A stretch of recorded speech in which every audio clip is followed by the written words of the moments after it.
I'm Luke. Today on Auto Darts, we are checking out the RadioSilence187 Cagefighter. Let's get going.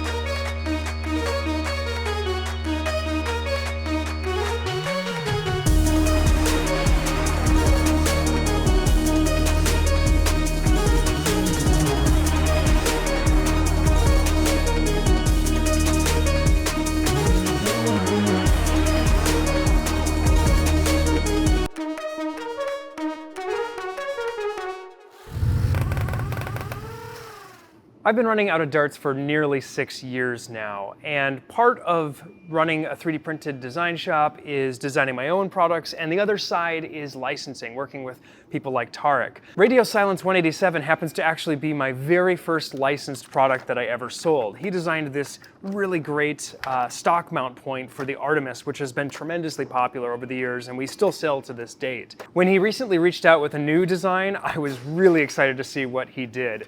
This is the Cagefighter. The Cagefighter is a miniature bullpup flywheeler.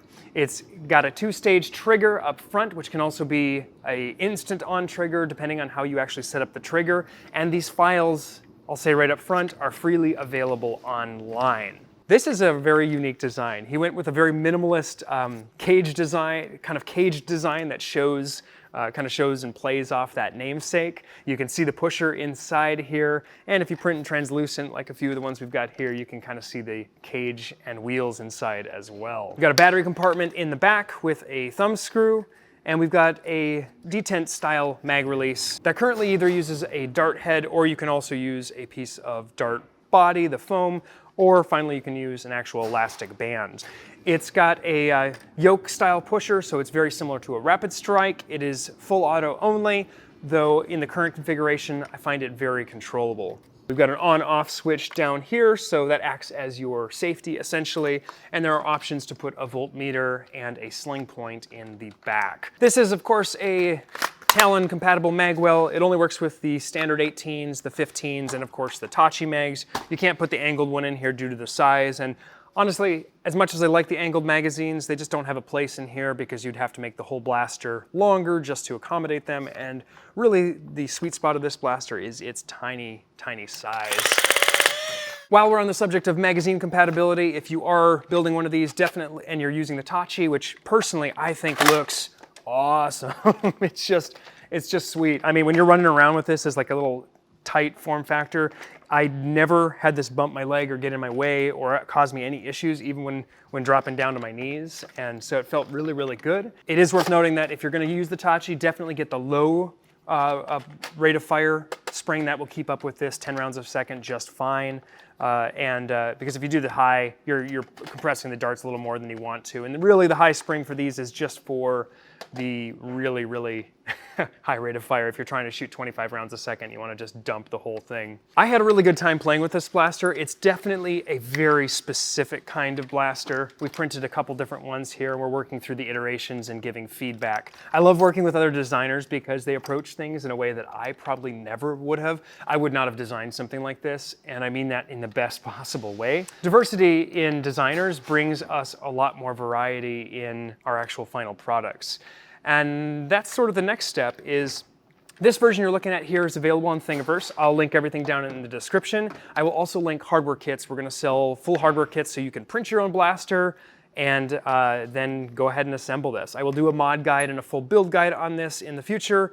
And ultimately, we will also offer printed parts and kits. We'll have a little bit more on this later. For now, we're just going to have the hardware kits for the printed version, and then down the road, we'll be offering a variant that's been custom tailored just for our shop. That's exactly the way I want it to be.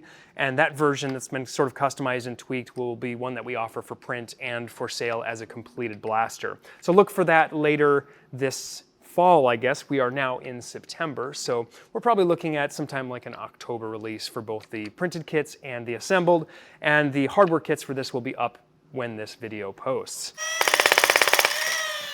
It's got a nice high rate of fire. Depending on which RPM motor, we do have either a 300 or a 600 RPM motor. Any higher than that, and the motor can't keep up, it doesn't have enough torque to actually push the darts. This itty-bitty tiny toy size of a blaster is probably the most unique selling point. With the battery back here, the weight feels very good. We've got a flywheel cage in the center and the pusher.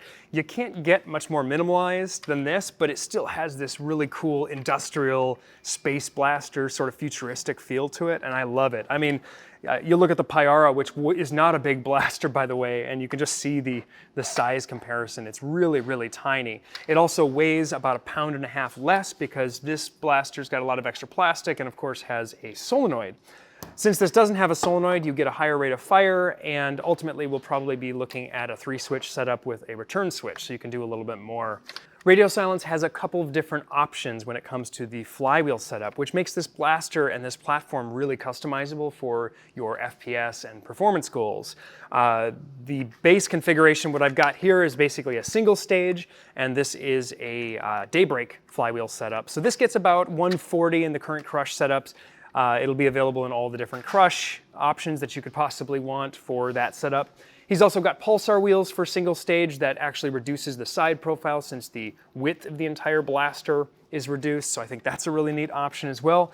And then on the high end, if you really want to go crazy, which is ultimately what he built this for, was to play in some of the Bay Area super stock games or ultra stock games where they're playing up to 200 FPS, and that's a dual stage cage. And a dual stage Daybreak cage in this blaster can hit over 200 FPS average. So there's really something for everyone here. You can get this all the way down to under 100 FPS if you want to play with stock blasters, and then you can get it all the way up to 200, 210 even for those games where you really need to dish out the range to compete with Caliburns and Talon Claws and Lynx and other blasters like that. It's definitely not a blaster that's tailored for sort of open field play. If you're firing at someone with a Springer who is 100 feet away from you and you've got clear line of sight, probably not the greatest blaster unless you can work your way up and around and get closer.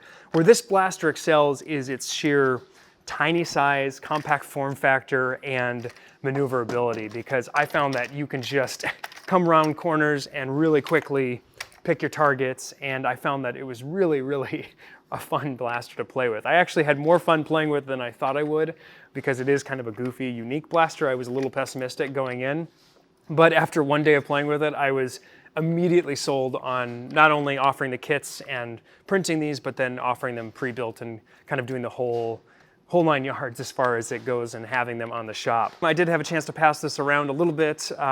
Perry, did you get to play with it? Perry's nodding his head. He got to play with it some. And I did also pass it out. We were playing a 3-15 game, which is like every person for themselves. And you get 3 lives and you respawn in 15 seconds. And after I actually got out, because I tend to play kind of aggressively and get tagged out a lot, I passed it off to Lance, and I think he had a good time with it as well. At the end of the day, I'm going to give this a very biased 5 out of 5. I think it's a really awesome 3D printed platform, but again, keep in mind we are going to be selling these on the shop, so take that review as you will. It's not a completely unbiased review, certainly, but I think it's going to be a really fun offering to have as well. I'd love to hear your feedback, because we are still making designs and tweaks and little manufacturing improvements to make this better for the version that we'll sell in the shop. We're doing a lot of extra work that maybe wouldn't benefit a normal person that was just printing a one-off, but will help us when we're printing a bunch of them and assembling a lot of them. What else would you like to see? We have talked about putting a rail up top for Picatinny potentially, and we're going to offer a few back plates where you could put in a display or an LCD, and of course a sling mount. But anything else you'd like to see with this blaster, or any questions you have for us, let us know in the comments, because this is a new exciting little product line for us, and I would love to hear from you. Radio Silence, thank you so much for sending us over the files to print these and for all of your hard work designing these. I'm very much looking forward to getting these on the shop soon. Until next time, I'm out of darts.